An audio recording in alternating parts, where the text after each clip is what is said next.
All right, what's up, everybody? We're here with another edition of the DSA Offside Show. In the house today, we got Jim. What's up, my man? Hey, nothing much. How you doing, PD? It's another great week. We got football coming up, where we're going to talk about some Red Wings hockey today. All right, Seth, how you doing? Good, and I hope everyone else is doing well too. Great start to the show, taking us back to the glory days of ESPN hockey. Yeah, hockey on ESPN with the old theme music. Memories of Gary Thorne saying "shot, score" with Bill Clement, and then Barry Melrose with his mullet talking, doing his thing, talking about the whatever's going on, his hot take, and just some great memories. Yeah, for sure. We got Dats. I'm just gonna call you Dats on. I'm just calling you Dats. And then we got also Nomus in the building. What is up, guys? What's up, Nomas?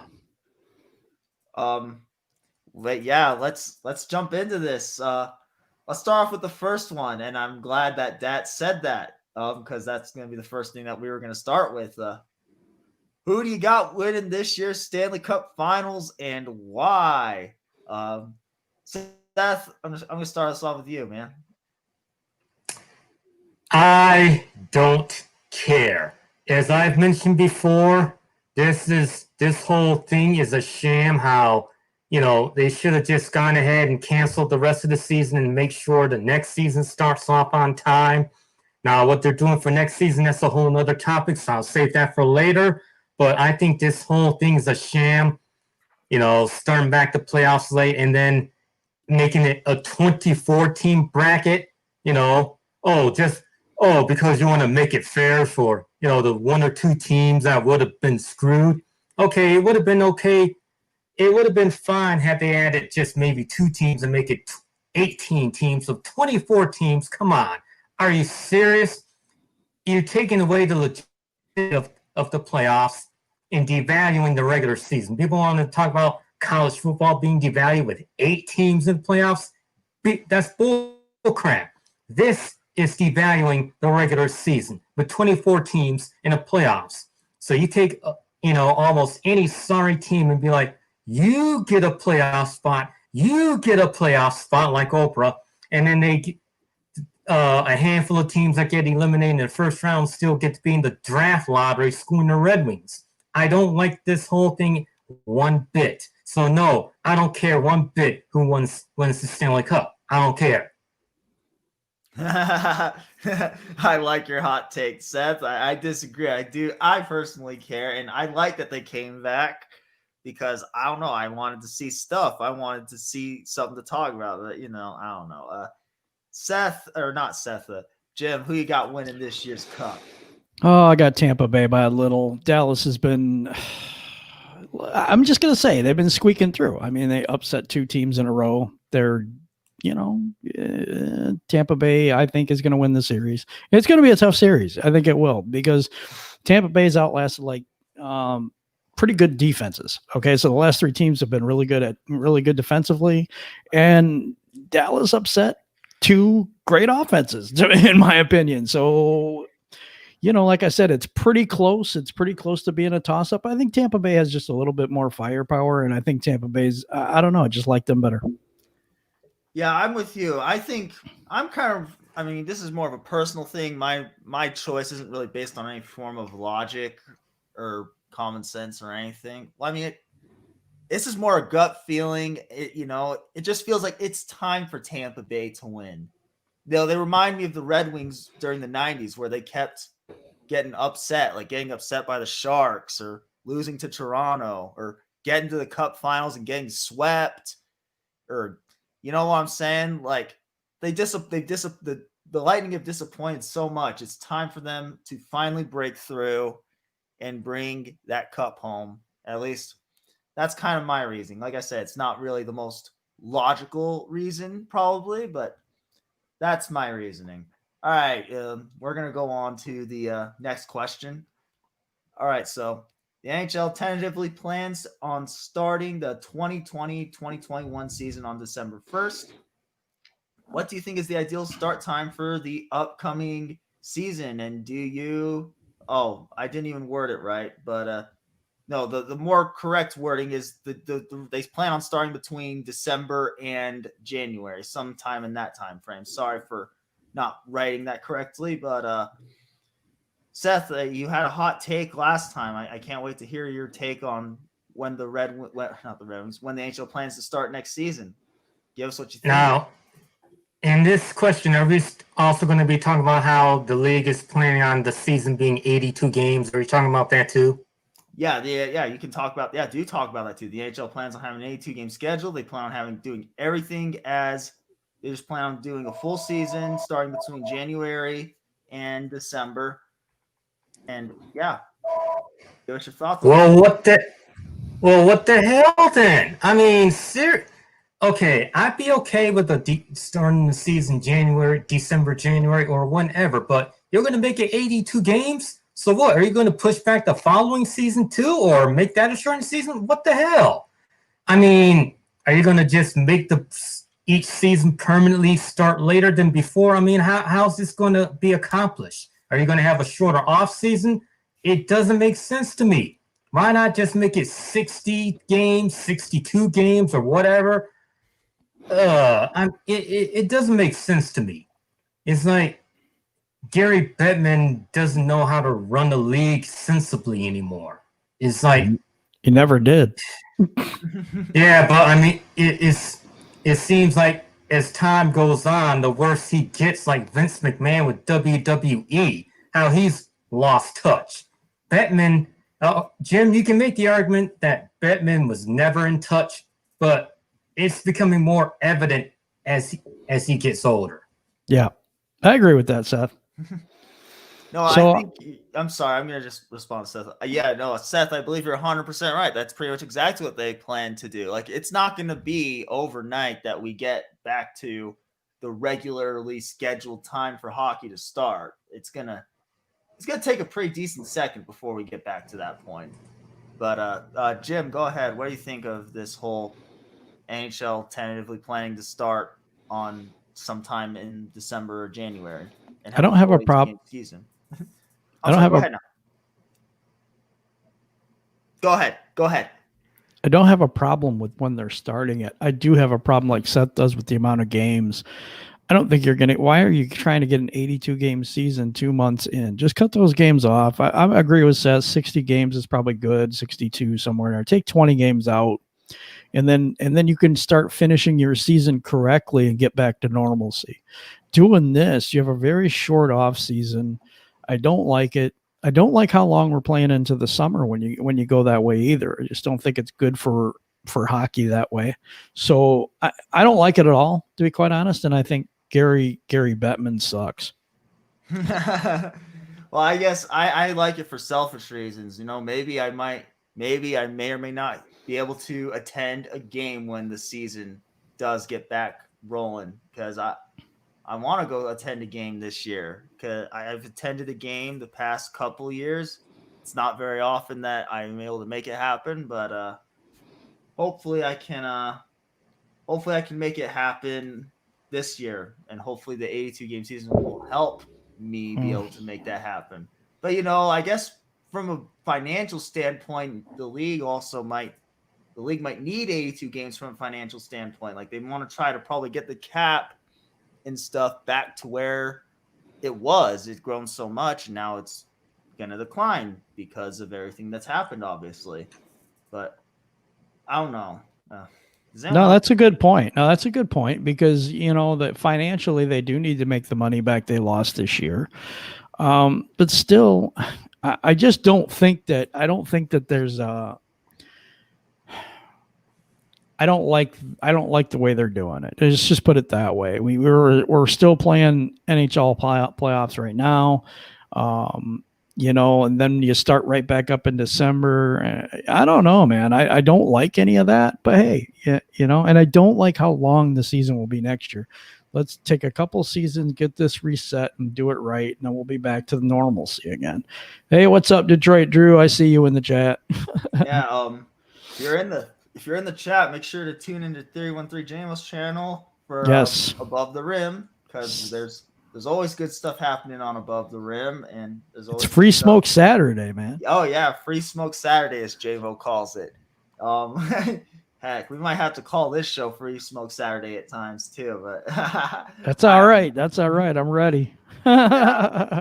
Free Smoke Saturday. But, He's watching it at work. yeah. All right, man. All right. Don't tell anybody. Just kidding. Yeah, it's all good. I do the same thing all the time. I sneak it in there, try to watch the round table. PD's like, I shouldn't be doing this, but I shouldn't even be messaging you. I don't know how many times you say that. It's a lot. That's exactly what I do. But, okay, this has nothing to do with hockey, but it's fun, it's all good. No, it is funny. But True Wisers. Yeah. No, does anyone else have anything to add on this whole NHL situation? The whole scheduling situation, or because I mean, and a better question: does anyone else here think Gary Bettman doesn't suck? I'm just kidding. I don't know. I don't think he's. I don't think he deserves the hate he gets. Personally, I don't know. That's just me. I'm in. I seen that free ice. Here's my question: do you think he's better than Roger Goodell then? Dude, no. Oh no, not at all. No, actually, I might be able to say I might say he's better than Roger Goodell. Honestly. No, Gary Bettman took fighting out of hockey, which I think was one of the worst moves you could possibly ever make. Went to more of a He went to more of a European style. He changed the overtime rules. He's changed a lot of things to the purity of the game, in my opinion. And no, he sucks. He just sucks. Okay, well, I'm not gonna be mad. I'm not mad at anybody for I'm not mad at anybody for their takes, but ooh, Drew, I like that one. Free ice Saturday. Yeah, we kick ice over here, man. Yeah, that's actually a good one. That's something for us to consider. I'll have to talk to you after the stream. But all right, in all seriousness, does anyone else have anything to add about this NHL tentatively planning to start the season at that time frame, or can we just go? No, I think it just sucks, and I think I mean, I can understand it from a financial standpoint, but from a practical standpoint, from the players, their families, and all that stuff, it's such a small off season, and for everybody involved, general managers, players that want to be free agents, everybody has to do things on a different schedule than they're used to, and stuff like this. Honestly, I just think it's greed, which is. Dude, that's how the world runs. I'm sorry. That's just how it is. But, dude, this whole situation isn't practical. Let's be real here. This starting the season at this time might not be the most practical thing, but this isn't a practical situation that we've been in. You're right. You're right. Detroit Drew, cold-blooded. There you go. There you go. But, let's just go. Let's go ahead and go on. Seth, right. You want to give us your what if scenario and give us a little bit of background too as to what may or may not have happened, I guess. Absolutely.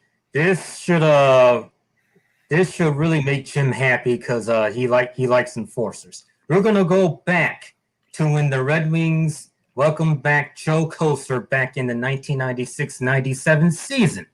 Now, of course, before then, in his original stint with the Red Wings, he was a noted member of the Bruise Brothers with Bob Probert. I believe he even set the franchise record for penalty minutes in a season, I think in the 86-87 season, if I'm not mistaken. Then the Wings traded him during the 90-91 season to the Rangers to try to make room for younger enforcers like Jim Cummings and I think Enrico Ciccone. Neither of them really stayed around for too long. And eventually Darren McCarty came along. So Kocur, meanwhile, wins the Stanley Cup with the Rangers. Then a couple years later gets traded to the Canucks. But then they don't re-sign him, and he starts the 96-97 season on the Red Wings alumni team in a 30 and over beer league. So basically he was written off as being washed up, which, was very unfortunate. But he ends up, he was still in the area, and he went to the same dealership in Southfield as Scotty Bowman. They had a mutual acquaintance, and one thing led to another to where Kocur expressed interest. Bowman found out about it, and they worked out something to where Koster could return to the team, but of course he would have to spend some time in the IHL with the San Antonio Dragons to get back in real game shape because the beer league can't compare to the NHL at all. So after spending some time with the Dragons, he signs with the Red Wings, I think around December time, if I remember correctly. And he ends up being their primary enforcer because by that time, McCarty was getting a bigger role. They wanted him on the ice more and less time in the penalty box. And of course, we all know that Koster became part of the grind line with Draper and Maltby, with McCarty making some appearances too. So my question is, what if the Red Wings never bring back Koster? Because remember, he had helped the Wings in the but he helped the Rangers in their 54-year drought 3 years earlier, and then in '97 helps the Red Wings in their 42-year drought. Granted, he was an enforcer, but he had some key moments. He even scored a big goal in Game 1 of the Stanley Cup Finals against the Flyers, make it 2-1. They won the game 4-2. So what's your guys' take? What if the Red Wings never make that move? That's a good question. And this is a complicated question as well. Like, I almost feel like it wouldn't, like, I feel like we would have still won Stanley Cups if I gotta be honest. Like, I think we still, maybe not necessarily in '97, but like, I think we still would have won we won 4 Stanley Cups between 1990, the 1997 and 2008 seasons. I still think we win at least 3 of those Stanley Cups, I guess, is what I feel, but I don't know. Jim, do you have a take on, what's your take on that whole thing? I think it gave us a boost. I think it gave us an extra protector on the team to allow Darren McCarty to be who he eventually turned out to be. And I do think it was more significant than people actually think it was because of the fact that it frees up someone else to play another role. And your guys still feel protected, like Yzerman with the stuff and some knee injuries and different things that were going on at the time where you wanted to protect some of your star players, So I don't know. For me, I think it was something that did impact the team and was something that was a little bit more of a bigger move than people thought it was. All right, that's fair enough. Seth, what are your thoughts on it? What are your thoughts on it? Well, to piggyback on what Jim said, I do distinctly remember during that, not long after they brought back Koster, I think it was Mickey Redmond who was talking about how they wanted guys like McCarty and Shanahan, who were both on the top line, to not be in the penalty box as much. So bringing back Koster freed them up to, be on the ice more. Of course, Shanahan scored 47 goals that season to lead the team. And McCarty had a career year with 19 goals, 45 points. That's a lot for him. And then, of course, that season he beat up Lemieux. But then in that same game, he scored the game winner in overtime. And then, of course, he scored the cup-clinching goal. So. All right. Yeah.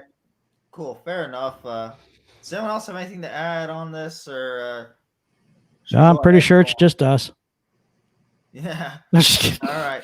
No, does anyone else have anything to add on to this whole situation, or you think? No, I thought Seth came up with a really good one this year because it's not a move that people will look back on and say like the Larionov trade or something like that, or drafting Steve Yzerman, which were huge things.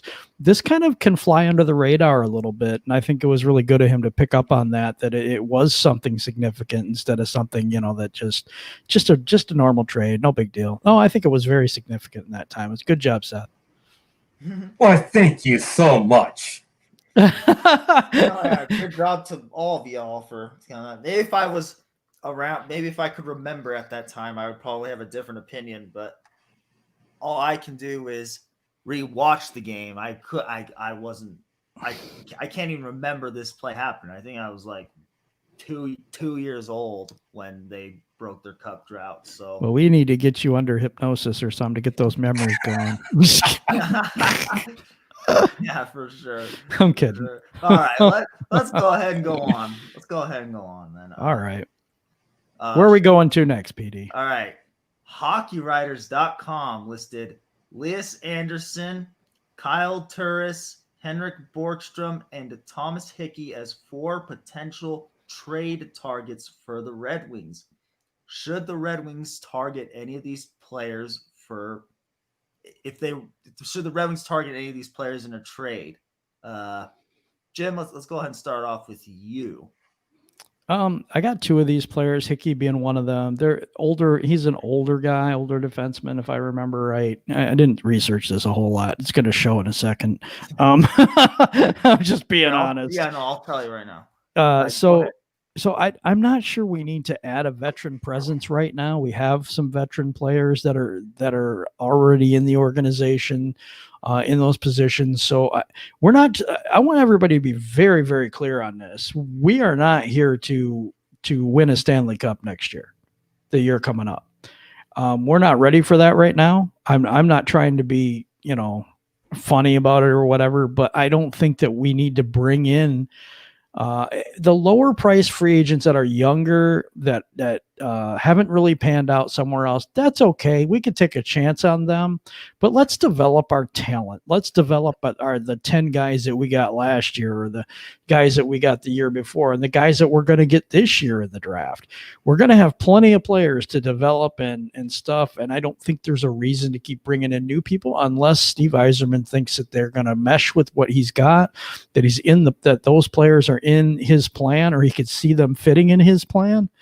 Other than that, no, I don't care so much about free agency right now. I do care about the development of our younger players with Grand Rapids, overseas, where a lot of our players are playing right now. Let's let them play. Let the kids play. If Steve Yzerman thinks there's a younger talent that he wants to bring in to be in the mix with these guys, then let's do it. If we do think there's a defenseman, or there's maybe a centerman or something like that would be a little bit on the older side but could help teach on the ice, that's a good thing too. But I'm looking at more of a star player that's on the end of his career. I'm not looking at players that really haven't made it. So no, I'm not real interested in any of these guys, to be honest. All right. Seth, what are your thoughts? Should the Red Wings target any of those players that I just listed? Well, I honestly cannot top what Jim said right there. Those were pretty much those same thoughts. I will add, though, that right now I would not want to, make too many trades. Maybe 1 or 2 if it makes sense, like the Fabry trade. Or maybe if we're giving up someone like Franz Nielsen, even though I'm sure no one will want to take on his big fat contract. Right now, I just want to keep as many of our draft picks as we can and get more draft picks, not trade away any, and get more prospects, not trade away any unless there are any that, for whatever reason, it doesn't look like they're going to work out. But we're not at that point yet. We are still in wait and see mode for all of our prospects. So I would be very reluctant to make a trade for any of those guys, even though Turris seemed like a decent guy earlier in his career, but I wouldn't touch him. Not at all. Well, time out. Speaking of draft picks, what if you could get a draft pick by trading for one of these players? What would you guys think of that? Like the article. Yeah, I might make that move. Yeah, I might. It depends. What draft pick are we talking about, and who are we giving up to get that pick and that player? A lot goes into that. Oh yeah, for sure. No, with Turris in particular, the article suggested we might be able to get a pick out of Nashville because the Nashville's a little bit cap strapped right now. So that's why they said we might be able to get a pick out of them. Like they're going to be like, it suggested Nashville may or may not be desperate. Okay, enough to just get but here's my point. Then what do we have to give up for him? Because that makes no sense. We're not just going to get him for free and get a draft pick. So what are we giving up? Yeah. No, I know they're all good. You're all making good points. Don't get me wrong. You're all making good And no, points. I'm not shooting it down, but I'm like, okay. I mean, I give up some people that, to be honest, I don't care about this this draft, or not the draft, but this free agent pool and trades and all that stuff at this point. But if you can get something for him, like a draft pick and all that, who do you give up?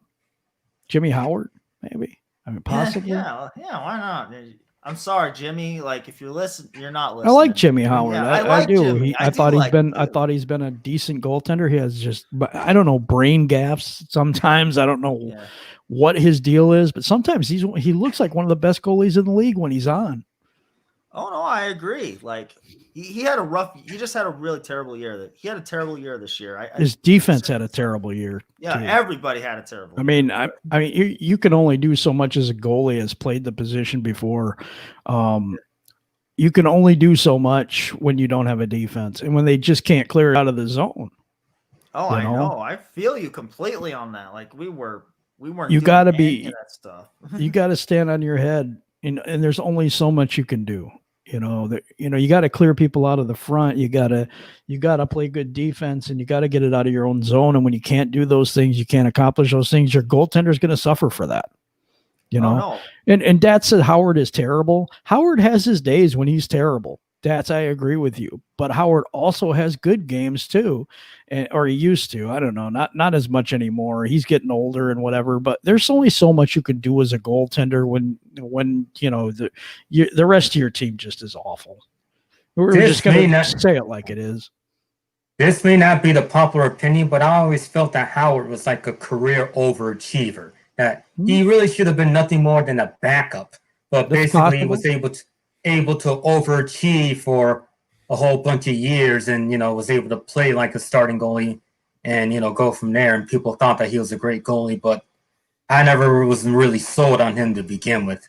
I mean, I'm not taking away from anything from him as a human being, and he always played well against his favorite team growing up, the Rangers. I just never felt that he was, that good, to be honest. He's stuck here. He's stuck here for a reason, Seth. That's all I got to say. He's been here for quite a while, and he can't be terrible if he's been here for all this time. And I know that some people really don't like Jimmy, and I you know what? For me, I don't know. I don't think he's the best goalie in the entire world, of course. And but that's saying Howard is horrible. I don't think he's horrible. I just think that he's on a horrible team. I'm sorry. Everybody thinks this is a good team.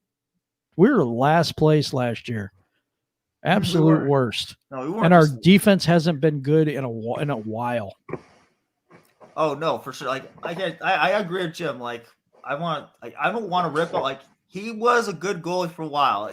He's. I think it's just a time to move on. You know what I'm saying? Like. Well, I think we need to develop. I think we need to develop our young guys, and once that happens, then maybe we get our goaltender of the future or something like that.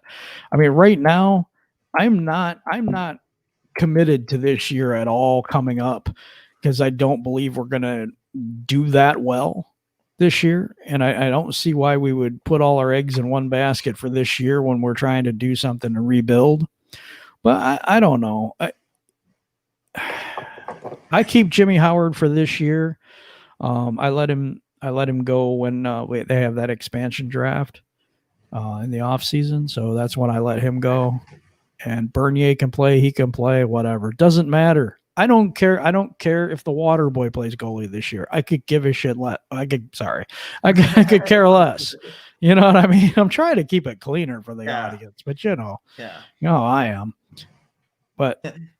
Yeah, 2019, 2020, he's 2-23-2. Yeah. 4.2 goals against average. Terrible. You're right. But his goals against average in his NHL career, what do you think it is? 2.62. His save percentage is .912 out of 30,000 minutes. Okay. So saying he's terrible, I don't know. 543 games played. He's won 246, lost 196. Jim spitting facts out there, man. So you just can't. You can't say, okay, he's trash, But no, he's not trash. His defense is trash.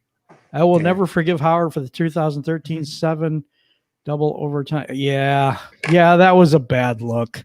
That was a bad look. And Bernier is better now. No, I don't disagree with you, but you can't just sit here and say, you know, he's never been anything. He's always been trash, because that's not true. It's just here's what I was saying. I was saying that he was an overachiever. That's not saying that he was trash. No, I was commenting to Dats in the chat. Oh, that wasn't on you, Seth. I knew you didn't say that. No, but yeah, no. Look, we got work to do, guys. It's. I mean, maybe I'll probably have a completely different tone once the season starts. Like, maybe I'll be getting more angry. But right. Oh, I gotta say hi to my guy. Hey, what's up, 313 JMO? Yeah. He just hit 1,000 subscribers, so I'm like, congratulations, man. You deserve it. I just wanted to say that. Oh yeah, for sure. No, I don't even remember what I was saying, but it's not a good team right now. Like, Howard had a rough. He had some, like, he did have some good games. Like, I think he held really strong for like 2.5 periods at times before the wheels all just came off. Like, right. One game in particular, I think, was against Colorado. I want to say it was on one of the Monday holidays. I want to say, I can't remember. Do you know what game I'm talking about, Jim? No. Okay, but anyways, I think he faced like 50 shots and he stopped like 45 of them. Oh yeah. Okay, I think I remember that now. No, but he had some good games, he had some bad games. You know, it's not all in one player. Winning and losing is a team effort. Like, I will preach that extremely hard. Like, give the right amount of credit to players for the wins and losses. Don't give them more than they deserve, and don't give them less than they deserve. But I don't know. No, you're just being 100. We're all doing the same thing. We're just trying to, get this team where it used to be. You know, we don't want to be the dead things anymore. We want to be back to where we used to be. Not just going and saying, "Oh, let's just try to make the playoffs every year," because that's stupid. We want to get back to playoff contention, and then we want to get back to Stanley Cup contention, and that's where we belong as a city. It just is. Yeah, for sure. But we got completely away from the topic. But what was the topic anyway? The topic was trades. Oh, not caring about trades. Not caring about trades. I got it. Okay. Yeah, I think we all kind of had the same feel. Like, I think maybe we could target one guy. You know, like, no, I don't mind that. We got to field a team. You know. Yeah, exactly. Like, so we got to make moves. But I'm just saying, let's take a look at some of this. I'm going to bring something up real quick. You're talking about, because Dats was asking about the top prospects and who we think are the top ones. Mort Seider's number one, of course, for me. Zadina has to show something this year. He's done. Veleno's another guy that I'd like to see up as a second centerman. Chalowski's been up, so that's fine. And there's a bunch of guys right now that are just hanging in the wings, you know. God, I always mess his name up. Svechnikov. He needs to do something soon, right? Absolutely. Agreed. Does anybody disagree with me on this?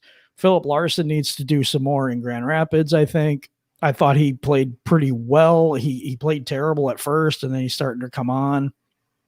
We have so many different people, you know, so many different prospects right now that we have a lot of people, and we got 10 more coming up. You know, we have plenty of players to field a team. We just have to get the right mix of the right guys developing together, and then add the veteran presence that you need to put you over the top. You're never looking at free agency as a tool to create your hockey team. At least you shouldn't be anymore. This used to happen with the Red Wings, but it's not anymore. It's not the same way anymore. You have to homegrown some of your guys because of salary cap implications. You can't get all stars like we used to, you know? So we have to build through the draft, which we're doing.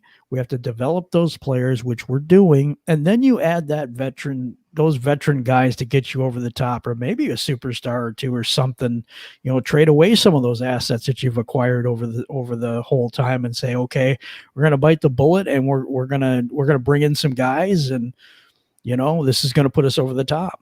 And I agree. Larkin needs to have a better season. He does, but everybody had a bad season. And it's so disappointing to see a lot of these kids are struggling mentally, I think. Not that they're retarded or anything. I didn't mean it that way, but Yeah. they're just struggling mentally with losing. Because, I mean, a lot of these kids, they won everywhere they were at. So it's very difficult to come into a situation of losing and just losing and losing and losing. And it gets in your head after a while. Let's start to see some of the new kids with the new energy come up and see what they do. And then when the Red Wings were, getting free agents, they already had a core in place with Yzerman, Fedorov, Shanahan, Lidstrom, Draper, McCarty, etc. So they were just adding additional pieces. The Rangers were the team back then that was really trying to use free agency to build their team, and they fell flat on their faces. They didn't start coming around till the salary cap era when they started where they were forced to use homegrown talent. So yeah, let me address this in the chat too, because Dats was saying it's because we have a terrible coach. I am not going to disagree with you that Blashill is not a great coach for an NHL contending team, but for development of young players, the guy is really good. And I know that doesn't make any sense because that's not translating to wins right now, and I get that. But I don't believe he's a trash coach. I believe he's a transitional coach. I don't believe he's going to be here when we start to win again. I don't think he's the guy to take us into a long playoff run at all. Okay. But I think he's good at developing young players. Players listen to him. He has a rapport with young guys for some reason. Boy, that came out wrong. But anyway, he has a rapport with the younger players and everything like that. So I think he's good for what we're doing right now. What's up, Luke G? Another day at work, but I am listening. Man, we appreciate you, man. Yeah, we do. No, but what do you think about that? What do you think about that, PD? About Blashill being a terrible coach? Well, I agree 100%. He is a terrible. I disagree. He is a terrible coach. He's good for He's an NHL. I mean, he is a terrible coach, but it's fine.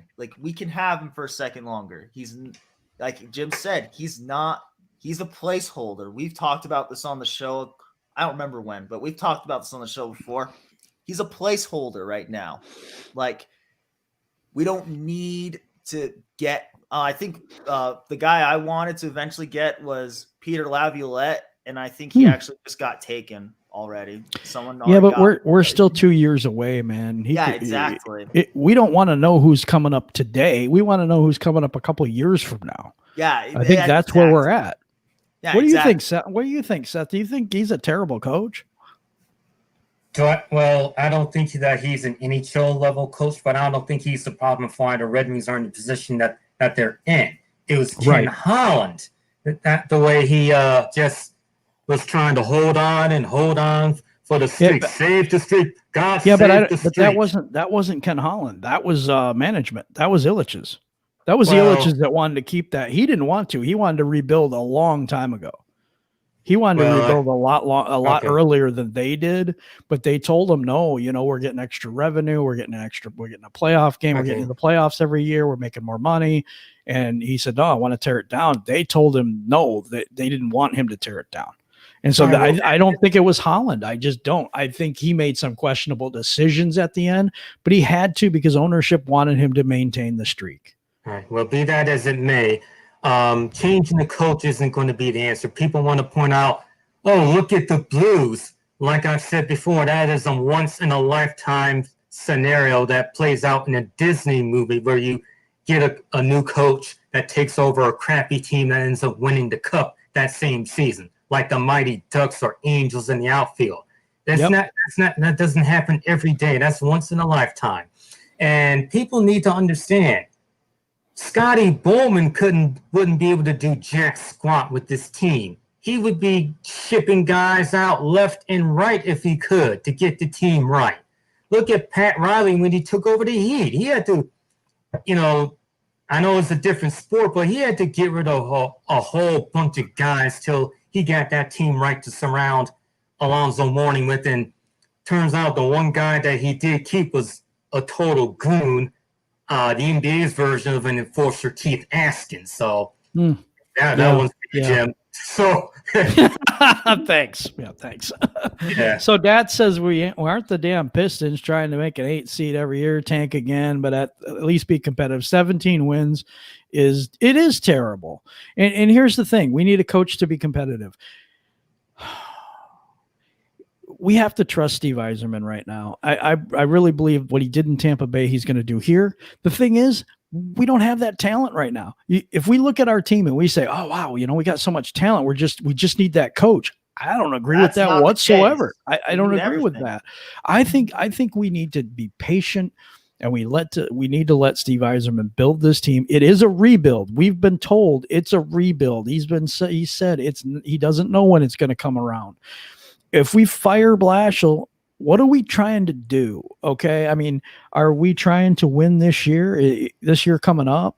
Do we want to do better? Yeah, we always want to do better, but we really need to see the steps taken by the younger guys. We need Larkin to be better. Absolutely, Dats. We need Larkin to be better. We need Bertuzzi to be better. Mantha's getting to be better. There's some people that I need to see up. I need to see Veleno. I need to see Sider up this year. I need to see Zadina taking a step. We have to have these younger guys start to take a step, or we have to start trading some people and getting some people in here that will, or we have to get more draft picks for these people. We've got to get the right combination, and then we get the coach. I don't think the coaching at this level, that Blashill is an NHL level competent head coach as X's and O's, all that type of stuff. But I think he does bring that guidance that these people need, and he will develop this team and develop these players. That's what I see. I could be wrong. There could be a better coach out there that could be better at developing the talent. But right now, we need to get these guys. We need to get these guys playing better. We need to get our core established, and then we need to start taking steps every year. After this next year coming up, we need to make the playoffs in year 3 or 4. And I'm thinking year 3, we need to make the playoffs.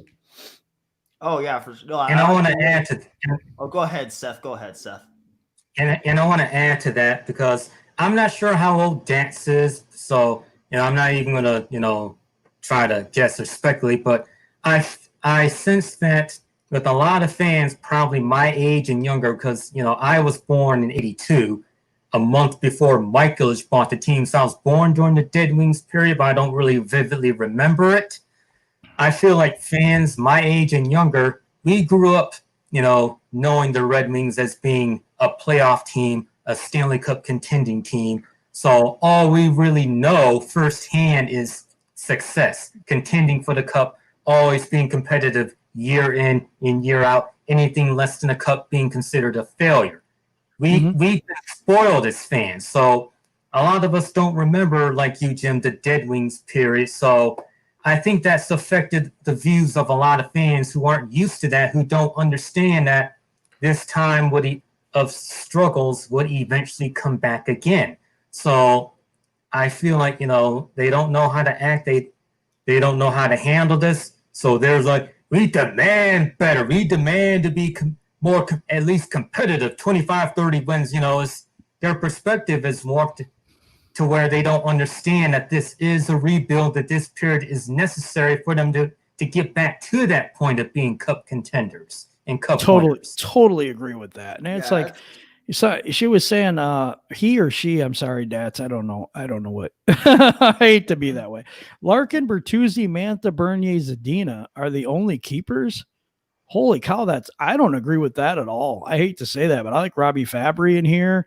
There's a few people I like, that defenseman, Philip Hronek. I think he's got a good future here.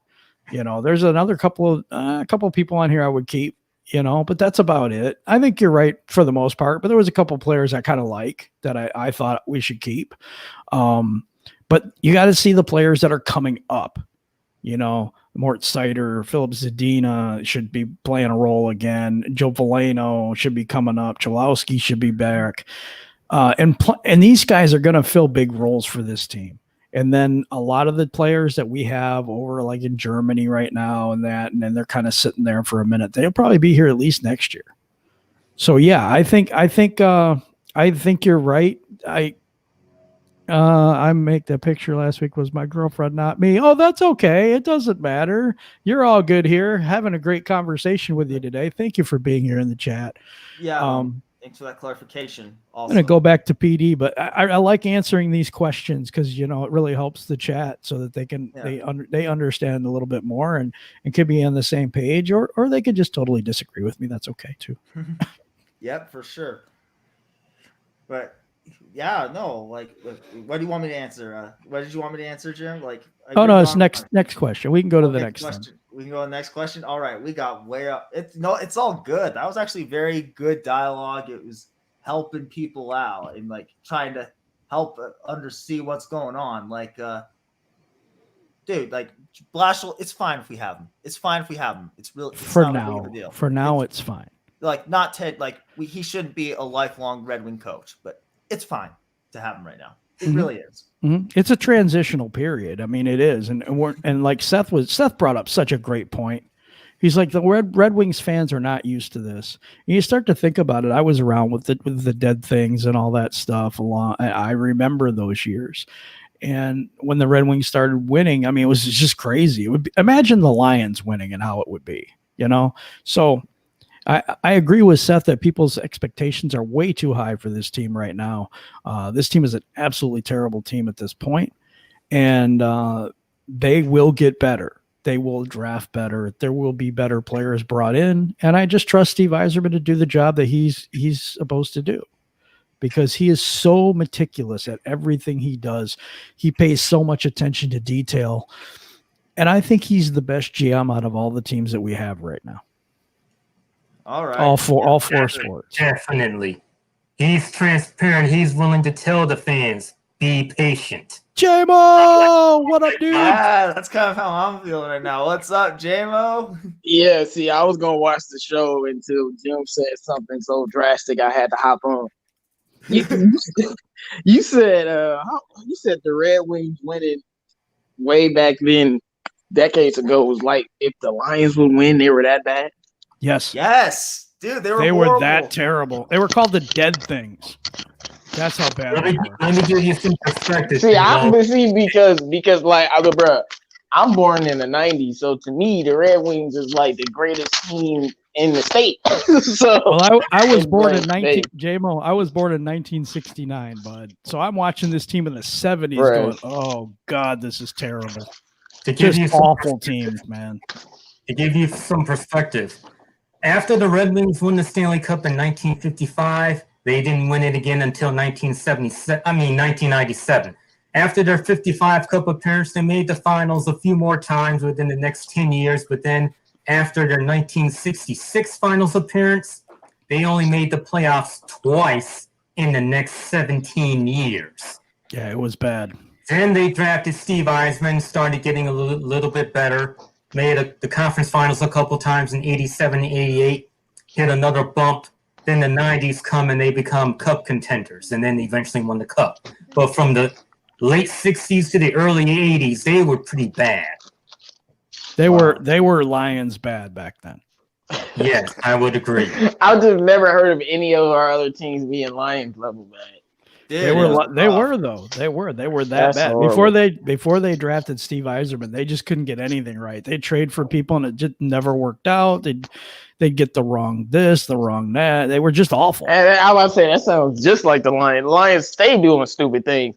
Exactly. This is completely unrelated, but I bet that running back that got cut would have caught that pass. But let's focus on the Red Wings. Let's focus on the Red Wings. Yeah, I'm just saying. You're right, though. Yeah. All right. That says Red Wings need to get out of the basement of the league quickly, or I'm afraid we're going to be the Pistons. I'd be more worried about being the Lions than I would be the Pistons, but it's getting close. I'll tell you what. I don't know. Pistons at least have won a couple championships where the Lions have never won a Super Bowl. So we're but I'm not expecting much from the Red Wings because I feel like I've watched the worst Red Wings season in history. And this is sadly the first season that I was watching seriously besides when Pavel Datsyuk was playing. Right. So, we found out what the problem is now. Stop watching the Red Wings and stop watching my Lions, man. No, I mean, I watched the Pistons. They won a championship, so Okay, I mean, you're the clear. Lions just got to get it together. Yeah, But okay. no, I do think our goalie is trash though, because I heard that I was talking about that earlier. Yeah, Nah, yeah. he garbage. I'm sorry. Well, the thing is, he doesn't have a defense. So He could be better, but we could also. he don't have a defense. It's almost Man, like it's almost like sauce. it's almost like No, I Stafford watched without- him get sauced like a lot Oh, yeah. by Oh, himself. yeah. Like he be getting cooked. Like I don't know, man. That's not on his team. I've never thought about blaming his team for some of those goals. Well, it's he be getting partially cooked. defense. It's partially defensive because you can't clear the zone. I mean, you're not getting it out of your own zone. They just keep getting chance after chance after chance. I used to play goalie, man. I know that it's not all his fault, but I know that there's times that mentally that guy just, for some reason, he just lapses. He can't be that awful when his career winning percentage is higher, his career save percentage is over 900. I mean, yeah. When you said that, I was like, even with a why is trash he so bad? Well, his defense. I'm letting you know why he's so bad. Yeah, I just feel like a lot of hockey players are very unusual to me because Larkin was so good, and then this year he's just like, yeah, his not head that player. Like it's just like all of these inconsistencies with these players, man. That's like, no, Jim, he just sucks. He might now.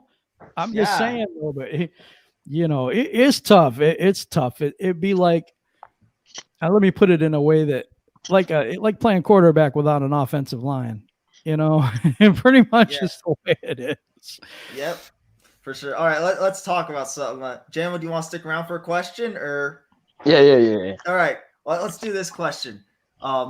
So Robbie Fabry signed an extension recently, a 2-year extension. I don't remember what the money looked like, but he signed an extension. So it looks green.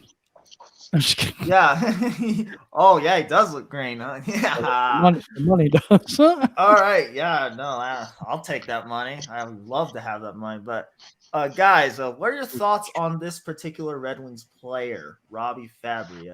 Jim, let's go with you first. I like Fabry. I like his shot. He goes down to one knee, kind of like Brett Hull used to do. And I know I kind of have a couple of people I like that. I think Zadina does the same thing. He's got a good shot. He's not very fast, to be honest. I don't think he is. He's a little shifty little guy. And I think he complements the other players pretty well. 2-year deal for him. No big deal. In 2 years, we might be really good and we might not need him anymore. But I think he's okay. I don't think he's great. I don't think he's going to be a superstar or anything, but he's good. He's good. I like the way you worded that, Jim. You worded it perfectly. In 2 years, we might not need him anymore. That's kind of how I feel about him. Like, I think he can be a good player. Like, I think he can move the needle a little bit, like have like a Chris Draper type of role. Maybe not in terms of style, but in terms of their purpose to the team, like a Chris. Yeah, he has I don't know. I think he has a better shot. I think that he's a better goal scorer, pure goal scorer than he was. But I just think that he's somebody that's going to make an impact on the roster now, sadly. But I think if we get good, I don't think he's superstar material. Let's put it that way. Yeah, I would compare him more to Paul Eisebart, a guy the Red Wings had for a few years. He was a 30-goal scorer, playing on the same line as Yzerman. Wasn't a superstar, but was, a solid player. And then the Red Wings traded him and come to find out it was because they didn't need him anymore because he never had those numbers again for any other team, whether it was Chicago, Winnipeg, or Tampa Bay. So he had his best years with the Red Wings. So, and that's because he had a good team around him. Yeah. But I like Fabry as a player. He was I like the move Yzerman had. All he had to give up for him was Jacob Delarose, which is nothing. Sorry. So no offense, but bringing a former first-round pick who had a chip on his shoulder, looking for another chance, he took advantage of it. He's not going to be a superstar, but that's okay. He can chip in with, just like maybe 15, 20 goals. And like Jim said, he may not need him in a couple years. He could be a good trade chip later on. Who knows? Yeah, I maybe. love that. I love the way you worded that also, Seth. But also I think he's got a lot of power play. But he's good on the power play. I feel like he got his goals. A lot of his goals came from the slot on the power play. Yep, because he I don't got know a if good it's- shot. Yeah, no, but yeah, that's what I thought. JMO, what do you think of Robbie Fabry? We made a trade for him. He did some good stuff. I mean, a little bit up and down, but JMO, what do you think of Robbie Fabry? Wait. I don't know if I'm thinking if he's the player, but did he get in any type of fights this year? Not that I can remember. Not that I can remember. I remember. I thought he had some little skirmish. No, I swear I thought he was fighting somebody, and I was like, "Yo, what's going on?" I bet I'm But- sure maybe he did. He's number 4. No, but shoot, I mean, I agree with what Jim said. I think he's a solid player, and with the Red Wings right now, I just keep a little bit of continuity with these guys, as long as you aren't overpaying them. And he looks solid out there to me compared to I just look at effort when the team is bad, and I definitely know he was trying. So regardless, because one thing about this team, as terrible as it was, I mean that I felt a lot of spirit from them, and they only won 17 games. Yeah. But so Well, I mean, so when he was out there, man, I felt something from him. And like I said, it's not like he's a groundbreaking player, but just keep a little continuity and just let them build and just move on when you have to. And just don't overpay Fabry people. was the guy that Corey Crawford went crazy on, the goalie from Chicago, and he fought Fabry. So I don't know if that's what you're remembering or what, but yeah, he did have a couple of fights. Nah, yeah, I saw a fight and I was like, yo. No, for sure. All right, does anyone else have anything to add on Fabry, or should we go ahead and talk about our draft prospects now? I'm I good. want to add one more thing. I think Steve Yzerman sees something in the guy because he wouldn't have given him a 2-year extension to hang with this team and grow with this team if he didn't see something. I think he's a piece, and you have to have role players on your team. And I think he's a piece to the puzzle. I just don't think he's a major corner piece or something like that. Dude, Like I was saying, I like keeping the continuity on the team since it's just a young team, you know. Right. Yeah, no, I really like the way you're wording everything, Jim. He's a good player. You don't have not every player is a superstar. You can't have an entire team that's just Wayne Gretzky and then Gordie Howe and then Terry Sawchuk or whatever. I don't know if I'm making sense, but not everybody on the team is a superstar. Not every player on the Stanley Cup winning team is a superstar. Except Like, Unless you're the Edmonton Oilers. I was going to say that. Okay, but even then, Hey, they all have players that serve a purpose. Is what what we're getting at. Very true. Yep. And Fabry You could got to be have one of those players. guys. Yeah, exactly. All right, so should we go on to our draft prospects now, or do you think we're Sure, why not? All right, we're going on to our draft prospects. What are your thoughts on draft prospects Tim Stutzel? He's ranked in the top 5 generally is where I see him go, or at least where I generally see him mocked. There's a potential that he could fall to us at 4. So I think he's definitely a player worth talking about at the very least. Jim, what are your thoughts on this guy? Oh, Stutzla. I'm It's sorry. Stutzla. Yeah, it's Stutzla. I don't And know why I did I that. really like him. He plays on the German league, the DER league, and he plays in a men's league. He also has played with Mort Seider, so he's familiar with him. He's a playmaker. He's very shifty with the puck, has very good puck control, good stick handler. He's a little bit fast. He's a little explosive. He's really good in the corners, even though he doesn't have a lot of size. I like him. Actually, I like him a lot. And the more I looked at him, the more I was like, okay, that could be my 3rd guy, because I like Rossi and I like Drysdale. But Stutzel could actually, or Stutzley, golly, there is 3 pronunciations for this guy's name, so I hate saying that, but Yeah. it is. But he is somebody I think would really fit well on the Red Wings power play as a playmaker. He's a very good get in the corner, stick handling forward who is a really good passer. He can score too. He doesn't have a great shot, but he can score. But I think he's better at setting other guys up, and I think that's where he's going to fit. He also, like I said, played in the men's league. The difference between that, the USHL, and different leagues like that, where it's 18, I think it's 17 to 19 or 17 to 18, somewhere in there, 16 to 18. I can't remember the exact 16 to 20, I think. Is it? I didn't think it was that much. I know we have a USHL team here now. I don't believe it's anything over high school age. But he's playing with grown men over there in Germany. And so did Sider. And Sider picked up the in Grand Rapids so quick. He looks so poised for a rookie. And it looks like an outstanding pick by Steve Yzerman. And being his teammate, I could see that being the number 4 pick for Steve Yzerman. I really could. Yeah, I agree with you. Seth, what are your thoughts on Stützle? And should the Red Wings draft him?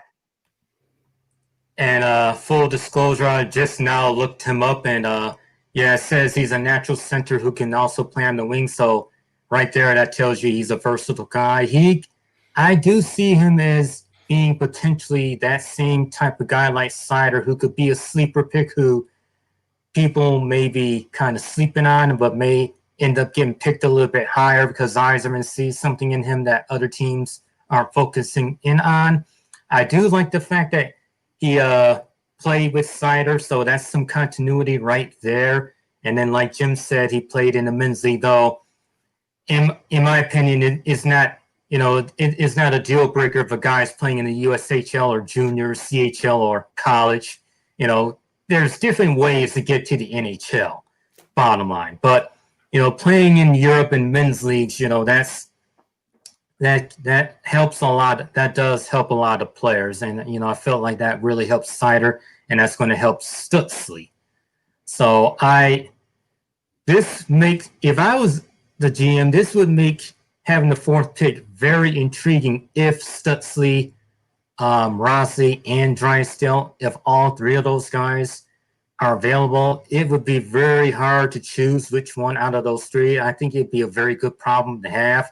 I would even want to be greedy and try to trade for another pick so I could get 2 of those guys. Yeah, that probably won't happen. I'm just being real. I'm just saying if it was me, but that would be very hard to choose out of those 3 guys, honestly. So you really probably couldn't go wrong with any of them. All right. Well, I'm just gonna give my quick 2 cents real quickly. Like, honestly, I feel like this guy, maybe not the highest potential, but I think he's could be the safest player if he falls to us. You know what I'm saying? Like, I don't really feel like there's very many weaknesses to him, at all. He's just a jack of all trades, if that makes any sense. But JMO, I don't know if you got any chance to study on any prospects, but do you have anything to say about Stützle? I actually do, and thank you to Jim and Seth because y'all explained all the questions I have. And yes, I'm all in on this guy, and I want this guy to be the guy that we draft, and I'm gonna tell you why. So we look at the Pistons, and they need a point guard, and the number 1 guy that we can get is a foreign guy that was playing against grown men and just a little bit ahead of the curve. I did not know he was Sider's teammate. That's great. And then when I'm looking at it, I've always talked to you guys about the Red Wings off air, and I kept asking y'all I think we need more wing players and forwards and scorers. Of course, Jim wants the defender type, but I'm like, no, we need more wing scorers. And to know that he also plays center, I'm all in on this. Yep. Honestly. He's good. There's 3 players I like. Drysdale, the defenseman, he's so good with the puck. He's so slick. He's very good defensively. He's a good captain, I think, on the power play. He's good on defense. If you paired him with Sider, I think you've got a pairing for years. I don't think they would do that, though. I think because he's a really strong defenseman. It's a need of ours. I just feel like we're top 5, and he probably would fall to us. And the other... Drysdale Victor might too. Yeah, maybe Drysdale, Rossi, and Stud. I can't say his name. Stützle. Forget it. Stützle. Because I was pronouncing it wrong. What's his the whole first time. name? Tim. All right, so we call him Tim, like to make it easy. Thank you. You know? Camo's got the answer, man. Like, we draft call him Tim, and he's the only Tim in the top 5, so it's not gonna be hard. Like everybody know what we're talking about. That's Tim. And I like the kid. I like the kid a lot. I like all 3 players almost equally. So we're good. Yeah, with I was just making the point, like with the basketball, I think pairing 2 players who play together like that, and they're both very good, it just allows stuff to grow. So if Iserman did that, at least I know who this guy is, and I'm not gonna be upset because I want more forwards and wing scorers because I just think we need a difference maker there. Mm-hmm. Yep. Well, we need everything. Yeah, Jim. We kind of do, and that's why I like the. I mean, yes, I know the team suck, but I'm just looking at things that I was looking through the sucking. What we really need, like our defense is terrible, but man, like it was like Bertuzzi was like the only good player out there sometimes. I'm just like, we don't got no scorers. I appreciate your take because different people have different views on how they would build the team. Like someone might want to build the team from the back on forward, get a goalie or get the blue line straight. Some people like me might want to go for that franchise scoring forward or centerman and then go from there. Different people have different takes. So, and there's no right or wrong as long as you know how to go about implementing your way of doing things. So, as long as your way works, there's no right or wrong way. Well, actually, there is right or wrong, and he just hit 400 subscribers. So shout out to you, right or wrong. Subscribe to his channel if you haven't already. Yeah, I would see that coming from a mile away. All right.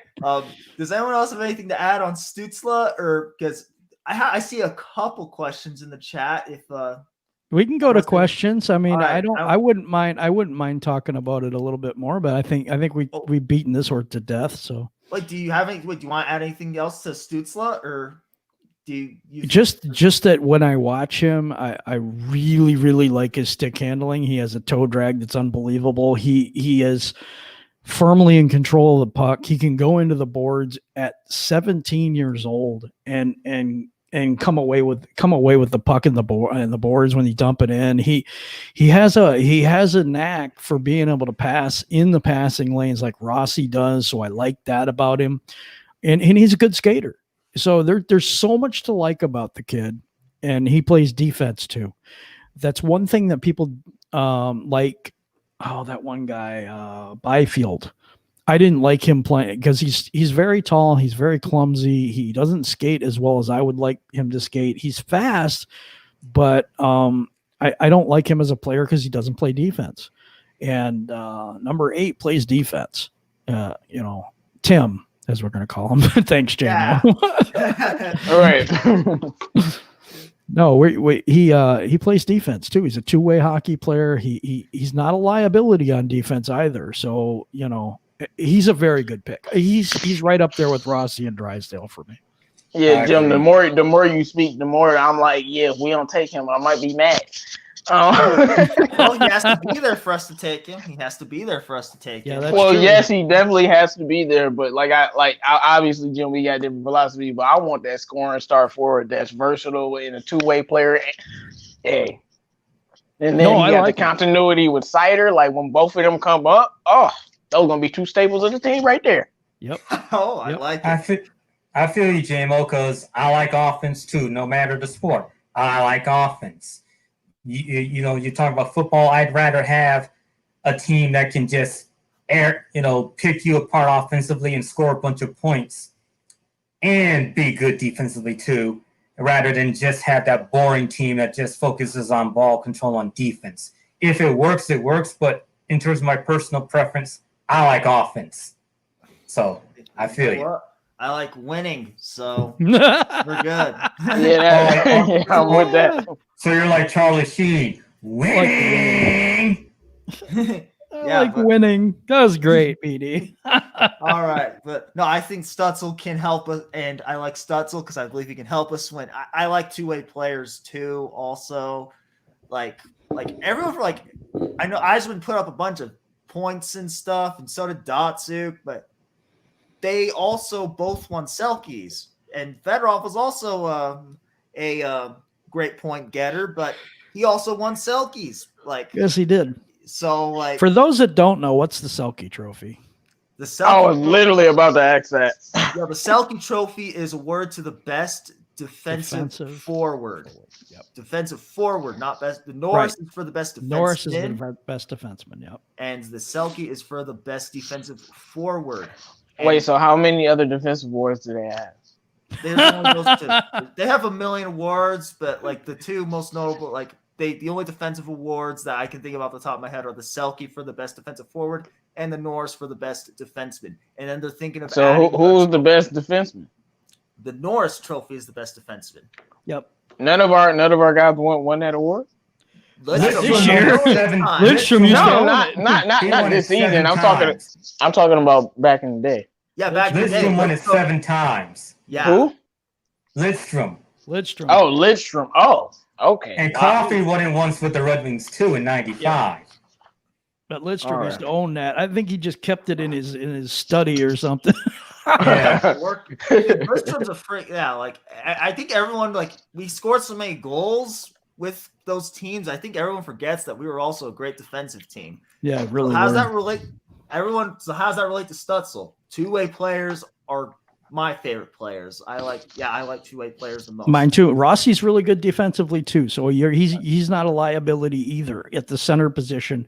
But I almost like Stutzel, Tim. I also like Tim better. No, I was about to say, can Rossi play forward though? That's what I was going to ask. He probably could. He's more of a natural centerman, and we do need that. But isn't Larkin our centerman? Mm-hmm. So I would rather put Tim out. Yeah, I would rather. I mean, yeah, Larkin. That's what I like about Larkin because he's versatile. But I would rather be able to have Tim either back up Larkin at that center spot and be a wing and just let Larkin play at center spot. I mean, but if he gets replaced, he gets replaced. I like Larkin as a wing more than I do it. I like Larkin as a wing more than I like him as a center. Yeah, you told me we had a different center this year. Who was it? Oh, Veleno's coming up. I mean, he's going to be probably a second line centerman. We drafted him last year with Sider. Am I right about that, or was it the year before? Wait, I think it was the year before. Yeah, Veleno was the year before, wasn't he? I can't. He was drafted the same year as Rasmussen, I think. Rasmussen and Veleno. And Veleno, and what's the other guy? The guy we're bringing up.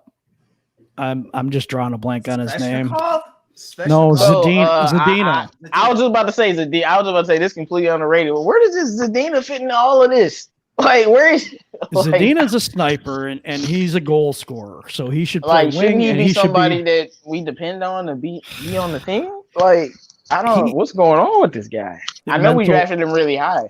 Mental stuff. Here's what happened with Zadina. Zadina felt like he should be on the NHL first team on the Detroit Red Wings year one. He felt he was that good. He played that good before, but then when he went down to Grand Rapids, I think it really bothered him. I don't think he's played as well in Grand Rapids, and then when he comes up here, he isn't playing that well either. So I think it's a mental thing with him, and I think that he just needs to mature more and adjust to the NHL style. I think there's a difference there. I don't want to ruin the show and just give y'all a bunch of hot takes, but trade him. No, go ahead. No, trade him. I wouldn't do it yet. I wouldn't do it yet, dude. He's talented. Like, he really is. He's really talented. If he don't make the rotation this year on a bad team, trade him. Put it like that, man. Yeah, that's probably fair. That's actually. Well, that's a saying Zadina only scores. Brett Hull only scores. No, I disagree. That's Brett Hull's in the Hall of Fame, dude. A whole lot. Right. But I mean, in the right situation with the right centerman and the right setup, Zadina's a really good player. Zadina has a very good shot, and he just needs to be set up. Why can't he crack the rotation? Right now. That's a mystery to me too, because I don't think there's players that are better than him up here. Jim, I was just about to say that. I was like, I don't know how our players are pretty bad. I'm like, you could have had Zadina up here being right with him. Like you know what I'm saying? And getting experience. But that's how I always am in any sport. I want as soon as he got into our organization, he stopped scoring. That's is absolutely right. Zadina don't even score that much, and he don't. But he has the talent to, and he has the ability coaching to. or something. No, it's him. Yeah, I really believe it's him. I think he believes in himself 100%, and he just every time he goes on the ice, he's improving it right now. But I remember the last time he was called up, he scored a little bit. He looked like he was starting to come on, to. Yeah, we'll see what he does this year. He better be up this year. He has to be. It's his third year. I think that he has to be up. I'm pretty sure he does. All right. Does anyone else have anything to add, or can we answer this question now, or do you think? Yeah, whatever question you got, dude. All right, so hold on. Let me take this banner down real fast. Dats had a question for a while, and I think we can go ahead and take some of. And if anybody's in the chat, drop a question if you have any. But so here's Dats's question. If we are surprising good next year, like 12-8 or something, does that mean we have a short rebuild and we should trade for people at the deadline next year? Can I answer this first? Sure. Yeah, go ahead. Jim. Yes. No, because look, I don't care how good we are next year. I want them to continue that the year after. I want my young players to be able to grow and flourish. Like if they end up having a winning record, I'm gonna be dancing. But I don't want y'all to don't rush the process. Continue to draft and continue to build. Maybe a couple years down the road, but I don't want them doing nothing like that. Because I want our players to continue to, just get more experience and be, you gotta be, it's nice to be good for a while, before you make the power moves to take the next step. You know what I'm saying? Mm-hmm. So if we are a team with a winning record somehow, I don't see that, but I'm going to keep building with the young guys that we got. Not the guy, the guys that I know won't be on the team long term. I'll move those guys, but I'm not going to make any power moves unless something happens and somebody is out there and it's just the right thing to do. But other than that, no, I would love my team. That would show me that we don't need to do a short rebuild. We need to just keep doing what we're doing. I like that take a lot, actually.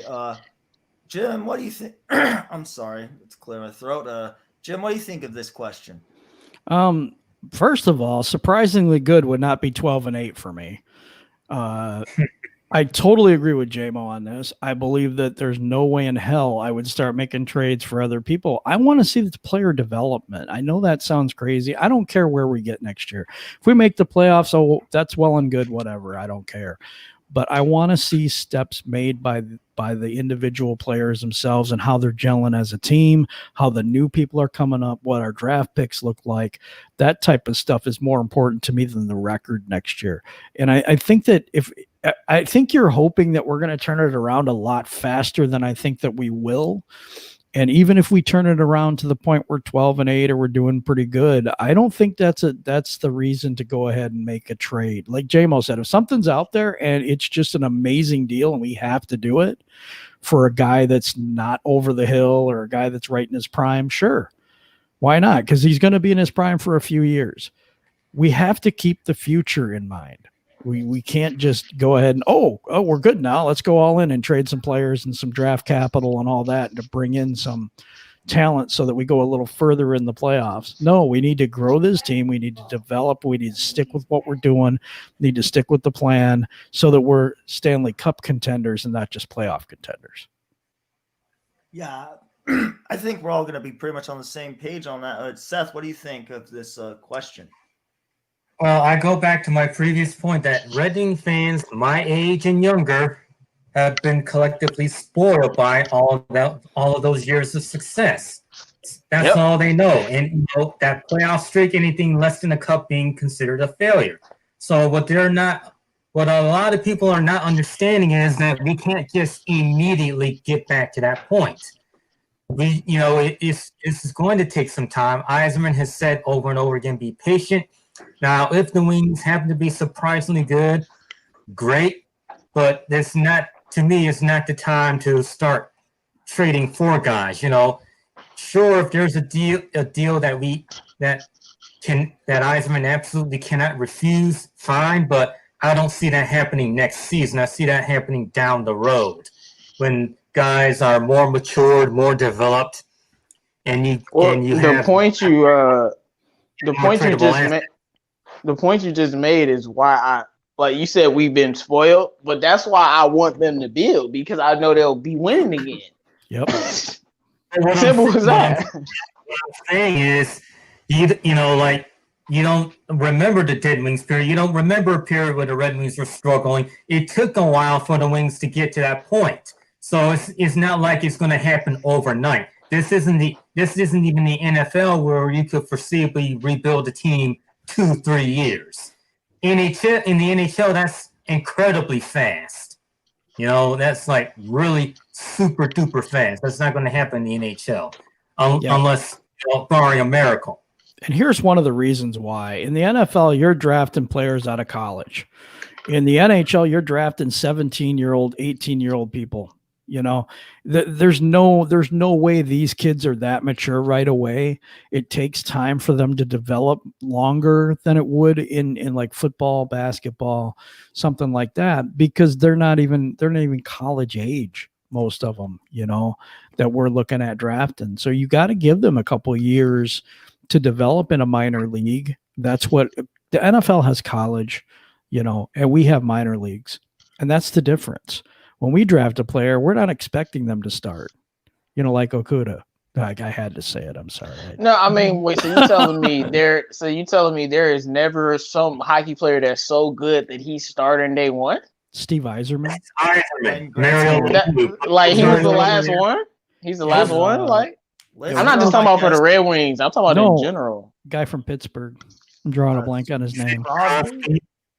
But guys, they're rare. They're very rare, actually, Jamie. Okay, I was just asking, but yeah, no.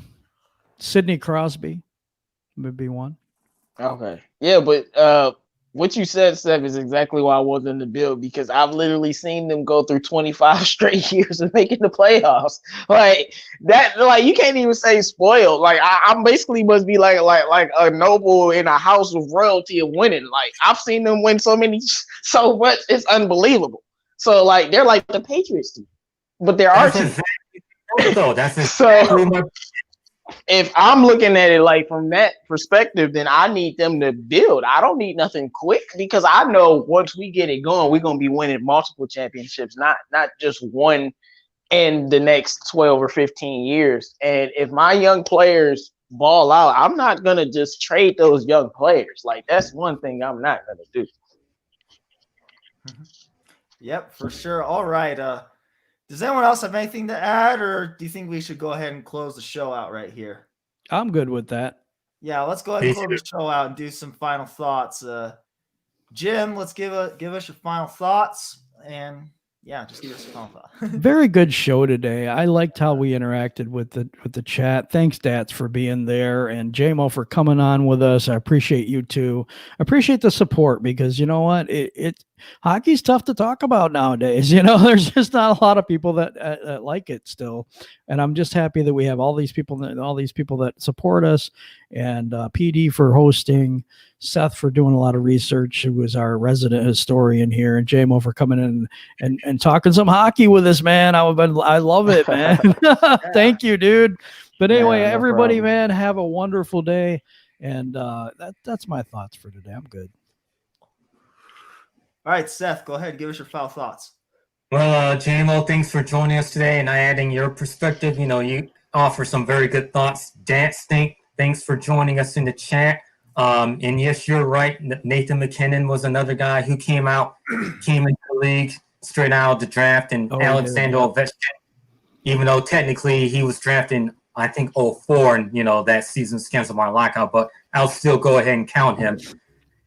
Dance, if you have time, please check out this DetroitSportsAlliance.com with my Red Wings anthology series. I've been kind of slacking lately. I need to start back up with the next part of the series with the ever dreadful 1985-86 season. But I have the first few parts up to where it offers a look of the Red Wings at the beginning of the Steve Yzerman era. So that can give you some nice perspective in terms of how the Red Wings were before their glory years in the 90s. And I do plan on continuing through that period and even to now. So thanks again for joining us. And it was great talking with everyone about hockey today. And looking forward to doing it again next week. You heard it from me, Seth Walker. All right, JMO, let's go to you, man. I think you were fired today.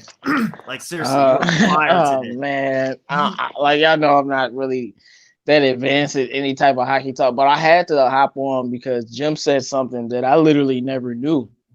Because even the old Red Wings teams were legendary, so I didn't know that we were that bad. I had to get some explanations. I had to, get some education, and I hope that everyone listening got that. These guys have been working hard, putting out shows every day. Of course, I'm gonna come and support because I love all sports. I've said it before. I love all sports, and I did happen to watch like a good 30, probably 35 Red Wings games this year. So I watched a lot of games this year. So I've seen the team, and I do have my thoughts on the team. Just looking at it, what's going on, and what we need to do, or what I think needs to be done. Shout out to all of you guys. Make sure you guys like the video if you haven't already. Above the Rim later at 7, man. It was a great show, man. I'm glad to be here, guys. Yeah, like I said, you were fire. I loved having you on. But yeah, thanks everyone for coming in. I pretty much have nothing else to say. Thanks for coming.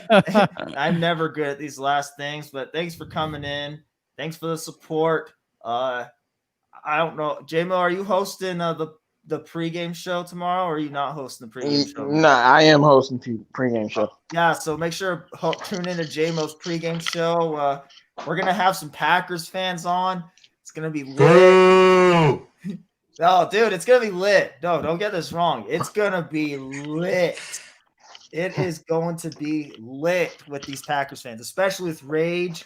I like that guy. JMO doesn't like him. I like Rage. I like his team. I think he picked a bad team to root for, but I like Rage. He's going to be fire, and JMO's going to be fire because he's always fire. But, yeah, make sure you tune into JMO's pregame show. But, yeah, thanks for tuning in. And with that being said, we are out.